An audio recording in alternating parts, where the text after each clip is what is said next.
এখনই হচ্ছে না দ্য বরবাদ এবং শের মুভির শুটিং, কেননা বর্তমানে বাংলাদেশে অনেক ঝামেলা চলতেছে। এ কারণে এইবার সেপ্টেম্বর বা আগস্টের শেষে শুরু হওয়ার কথা ছিল বরবাদ মুভির শুটিং, কিন্তু চলমান পরিস্থিতির কারণে পিছানো হয়েছে বরবাদ মুভির শুটিং এবং সাথে সাথে ডিসেম্বরের মুভি শের টুয়ে একটি বিশেষ সূত্রে জানা গেছে যে শের হয় এই বছর আর আসবে না, শুটিং হবে না এবং আগামী বছরে মধ্যবর্তী সময় এর শুটিং হবে, কেননা মাঝখানে রয়েছে তুফান 2 শুটিং এবং সামনে আসতেছে বিগ পজিটিভ মুভি দরদ।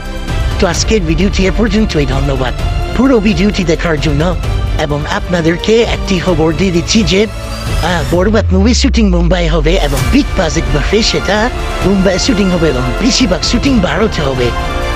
এবং শের মুভির কোনো এখন দিতে চান না, পরে একটা সম্মানের মাধ্যমে সেটার বিস্তারিত নিউজ দেওয়া হবে। আজকের ভিডিওটি এ পর্যন্তই, ধন্যবাদ পুরো ভিডিওটি দেখার জন্য। আসসালামু আলাইকুম।